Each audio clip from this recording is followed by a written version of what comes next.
Okay then, last week we did the simplest spindle turning. This week we'll do one of the simplest faceplate turnings.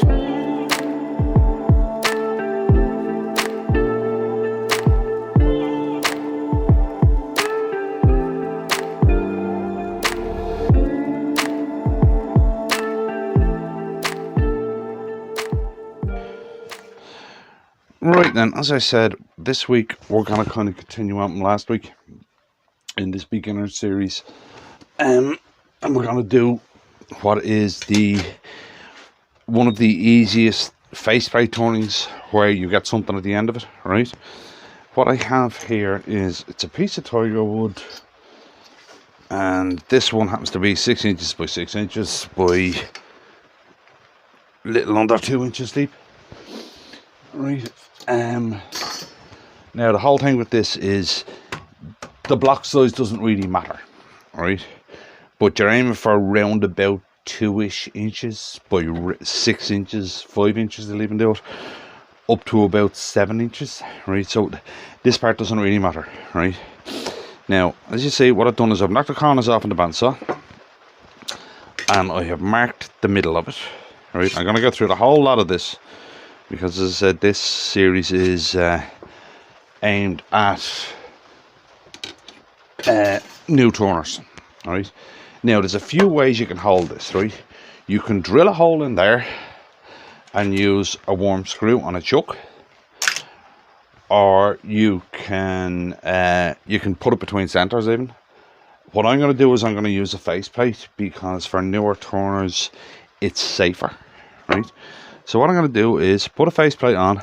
I'm going to look down through the middle, and where I have that X marked, I'm going to eyeball that to the middle of this. Right, so I'll do that and I'll be right back. Right then, we're on the lathe, and I have a ball gouge in my hand. Right? A spindle gouge, no, let me get this right. A spindle roughing gouge, or a continental spindle gouge, should never be put near a bowl blank. Right, this is a bowl blank. Right, even though it's I'm doing a dish, it's still a bowl blank. Right, now the reason for it is this. Right, if you look at a spindle roughing gouge or a continental gouge, they're made out of a flat bar that's basically bent, and they've got a small little tang on them, right?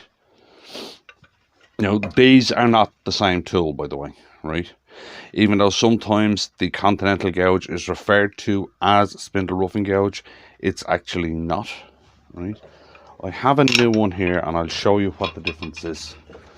I kind of keep a stock of these yokes because I go through so many of them, right? Now, when you get a spindle roughing gouge, it's absolutely flat there across the top, right? I have that torn down for a reason. I was doing something, right? Now, when you get a continental spindle gouge, it's round at the top. It has basically a classic grind on it, right? And if you look down on them, right, the flute on a spindle roughing gouge is an awful lot deeper than the flute on a continental gouge, right? They're actually not the same gouge. People refer to them as the same gouge. Even some companies do, right? Some companies sell a continental gouge as a spindle roughing gouge, right? But they're actually not the same thing, right? You can even see it there on the pack where it says this is a 3/4 continental spindle gouge.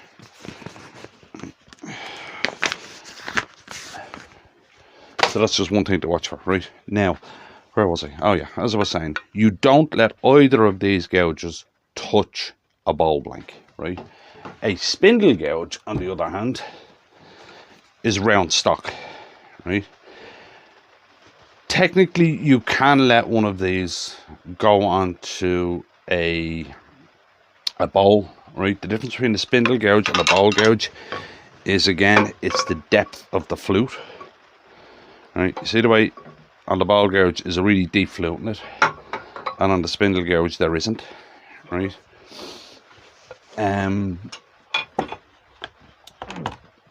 There's an old saying in wood turning that you can't let a spindle gouge touch a ball blank. That's an old saying from when all spindle gouges were like this, right? They were flat bar, right? You can actually let a modern, and I stress that one, a modern spindle gouge touch a ball blank, right? Because it's round stock, right? Now I still wouldn't go down to the smaller of the spindle gouges doing it, right? What a flute does is a flute throws chips away quicker. That's what it does. And up at the top here, it changes the way the gouge cuts, right? There's basically 3 types of flute, right? There is a U, a V, and a parabolic, right? This is a parabolic. A parabolic is halfway between a U and a V, right? A U is handy for hogging away wood, right? A V is for deep cuts. A parabolic is kind of halfway between the two, so it does both. Now that I've got that bit out of the way, as I said, this is very much aimed at newer turners, right? I'm going to round this off, right? Now, when you're faceplate turning, there is a speed that you will find that works for you. Don't go by what people say about you have to turn at 1200, you have to turn at 800, you have to turn at 600. You will find a speed that works for you. My speed for small ball blanks is about 1200. My speed for anything 10 inches and above is 800, because that's the speed my body naturally moves at. What you got to do is remember what you're trying to instill is muscle memory, right? So the first thing I'm going to do is very quickly is round this off. Sorry for all the waffle. Well, as I said, this is aimed at newer turners.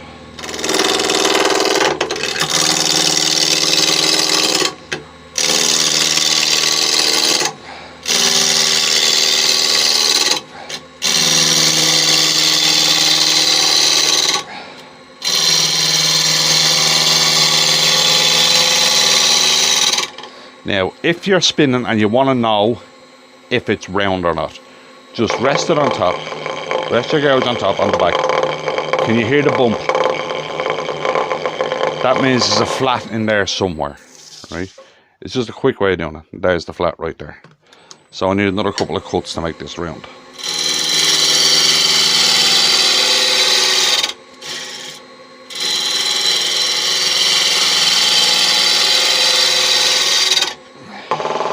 Still a little knock there.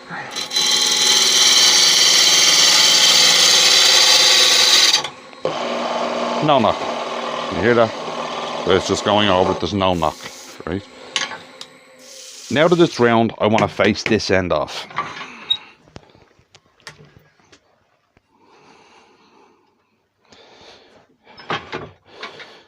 Now, as well as what I said about your natural speed, you will find that you're either, and you naturally feels better to you to either push or pull.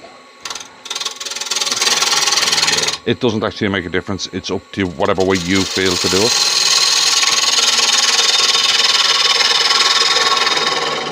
I naturally prefer to push. Right. Now, if you look here, you see the way that has left a little raised bit in the middle. Right? See it there, the little raise in the middle? That means my tool rest is slightly too low. So up we go a little bit.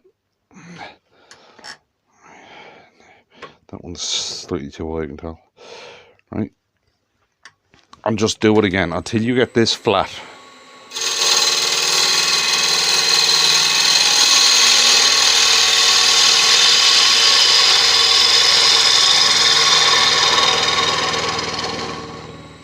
So do I have it coming straight into the middle there? Right. Stop it, check your flat, which you are. Now, we'll talk mortise or tenon. Right. mortises and tenons are mostly a personal choice thing. The way I do it is, if I'm using green wood, I always use a tenon. If I'm doing end grain, I always use a tenon. It doesn't matter if it's fresh wood or like this, bone dry. If I'm using bone dry, especially tiger, I use a mortise, right? The reason you should never use a mortise on end grain, it's because of the orientation of the grain in the wood. If you, right, imagine grain in wood being like a stack of straws. That's the one we normally use, right? And you see this gap here? Imagine that's your tenon. Oh no, that's your mortise, sorry, right? If I put a chuck in there and start to widen it out, what I'm doing is I'm ripping those straws apart, like that, right? It's weak. Whereas if I do a tenon on it, I'm squeezing them together. That's strong, right? That's why you never do a mortise on end grain, right? Now, spin this up, right? I have the calipers marked at the width of those jaws when they're fully closed, right? Now, what you've got to watch for is that this side does not touch the work. Right. Now, I have a mark there of those jaws fully closed. Right. So, I will grab a parting tool and go in slightly. When you're using a parting tool, what you have to make sure of is that, yes, normally we put our tool rest as close as we can to the work, but you need the tool rest off that slant. You need it here on the flat. Right. Just nibbling my way across because it's the easiest way down it.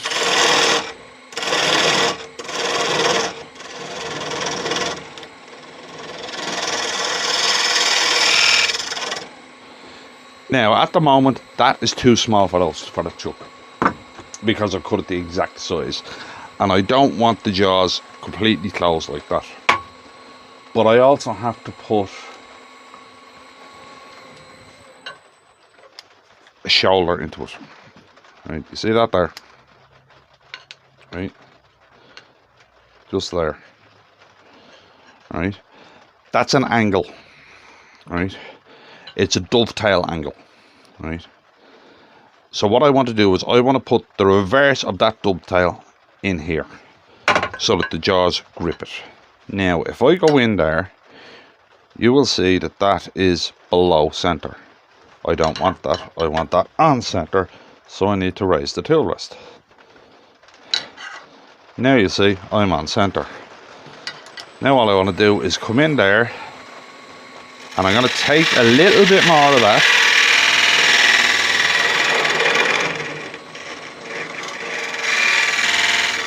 And that now makes that the right size for those jaws. Right, they should fit in there a little loose. Yeah, just a little bit loose. So those jaws will expand and go out into a circle. Because if you look down on that, you'll see that that is not a circle. Right. That has to come out a little bit for all those to become a circle, and that basically does it. Right, that's the prep done on the outside of this. Now it's a case of turn it. Do not forget to drop your tool rest back down. Now the easiest way doing this is, I want that tool rest there, but I can't because of that corner. So the easiest thing to do right at the start is to knock that corner off.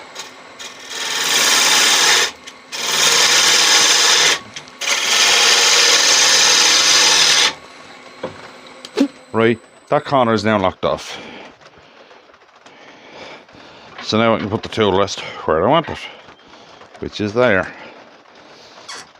Now, what I need to remember is, I'm doing a key or a coin, little coin tray thing, right, little coin dish. So what I want to do is I want to make this clean.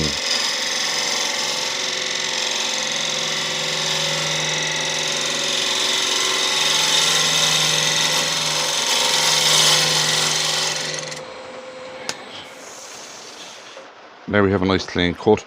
There's a difference between a clean cut and a rough cut, right? Some people say that you should do every cut you do as a finish cut, which is the clean cut. I'm a strong believer in get your rough shape, then worry about your finishes. Right, so I've got it down that far, right? I'm not going to be using the full height of this thing because of what I'm making.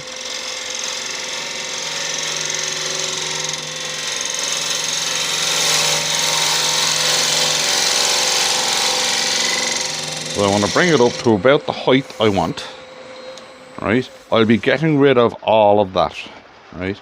But what I have there is I have the rough shape on the outside of this coin dish, right?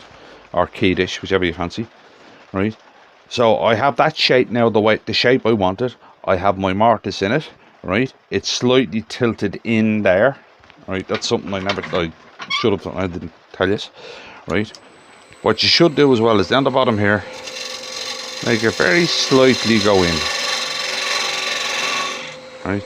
So that you're deeper here than you are here, so that when it's sitting, it sits on the rim. Right? You don't want to sit completely on flat because wood is going to move, and what's going to end up is it'll end up wobbling. Right? So I'm going to sand and finish this part of it, and I'll be back in a sec. Right, then just buffing the wax off this side.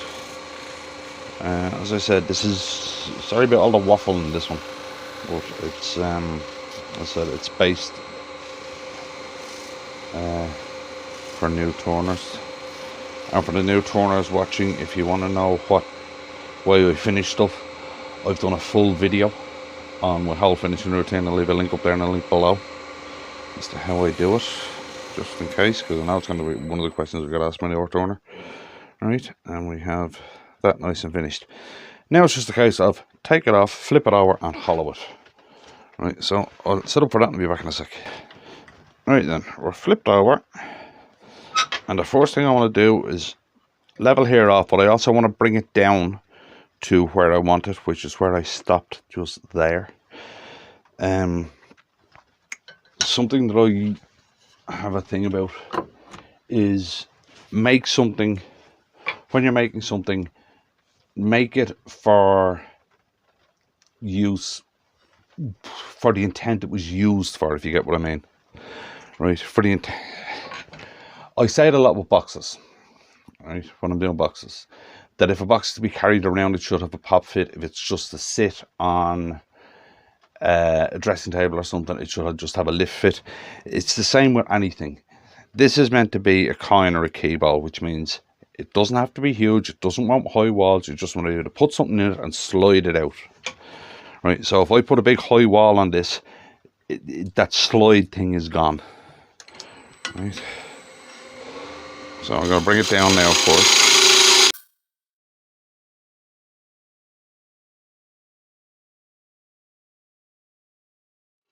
Right, that's the height I wanted it.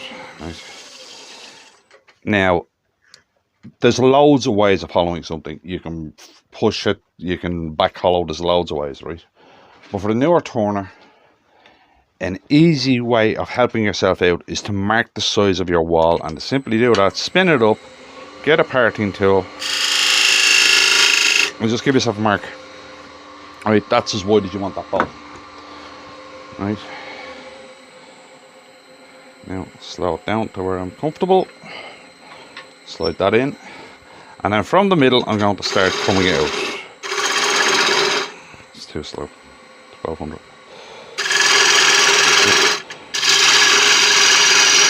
Now what you'll notice I'm doing is I'm leaving the middle alone. I'm not going all the way through.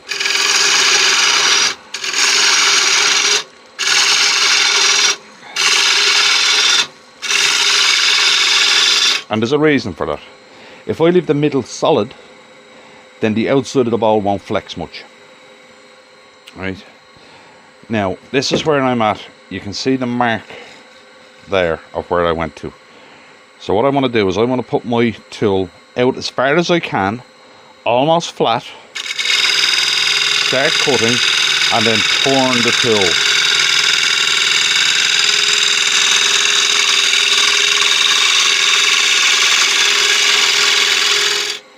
As you see, I'm nearly out to the mark, so I just need a tiny thing again, right? Again, go in flat, and as I start to work in, turn the tool.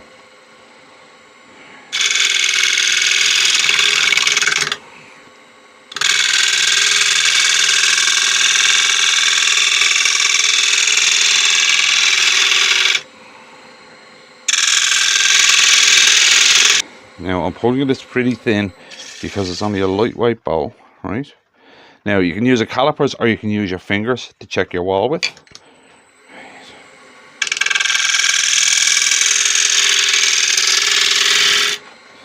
Right, what will I do? Right, I'll leave this so it needs to be scraped, okay? And then again, just start working it out.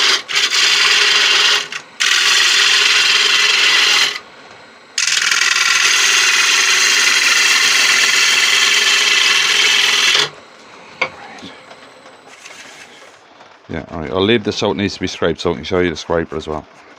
Now, I think I have a crack in this. The sound, I do. There's a slight crack. Okay, there's a slight crack just there. I didn't notice it in the wood. What I'm going to do is I'm going to treat that. Something thick. Right, thin CA. Right.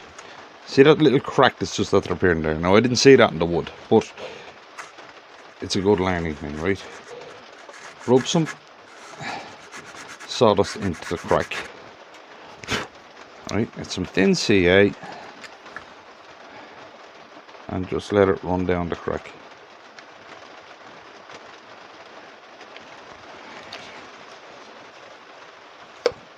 A little bit of sawdust on top of it, that will help the CA dry.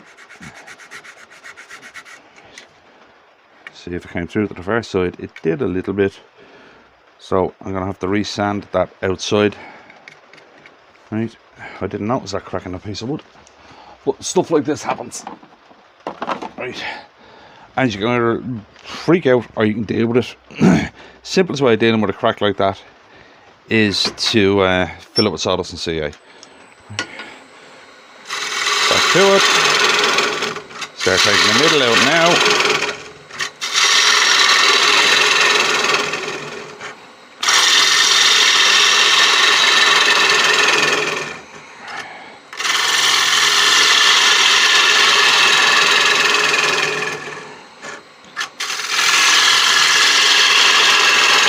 Now, when you're on your finishing cuts, when you're into the middle here, right, try and avoid coming straight across. Go up and down to the middle. It'll keep your bevel in contact.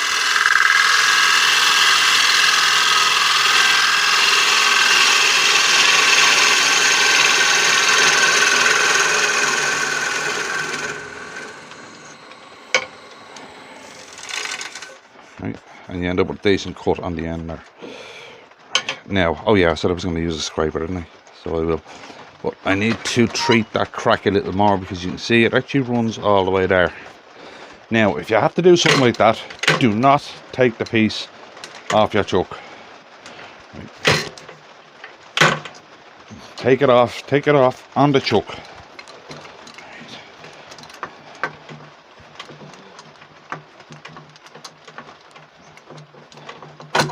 Right. Now, you see that crack? I didn't see that crack when I picked this piece of wood, but I'm going to do the exact same again. Sawdust and CA.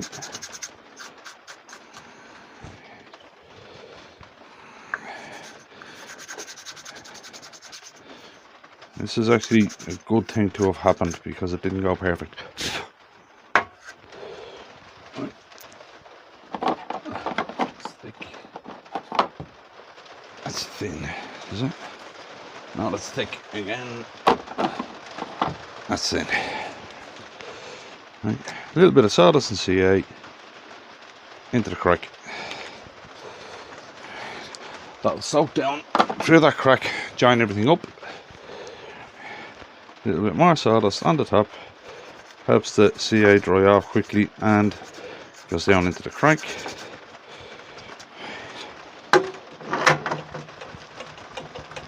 Put it back on and it's still exactly the way it was. If you take it off the chuck, you may not get it back exactly. So if you can help it, always try and leave it on the chuck. Right. Grab my small negative rake scraper. Need to put a bore on it. Right then, there's a bore on that small negative rake scraper. I need to make sure that the negative rake part, the blade part here, is smack on the middle.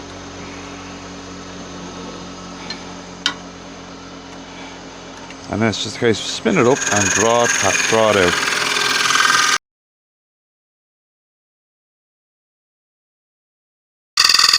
Right, now something I like to do on these dishes is that sharp edge there, I don't want it there, so I like to roll it a little. So it's just a case of pull the negative rake scraper over it.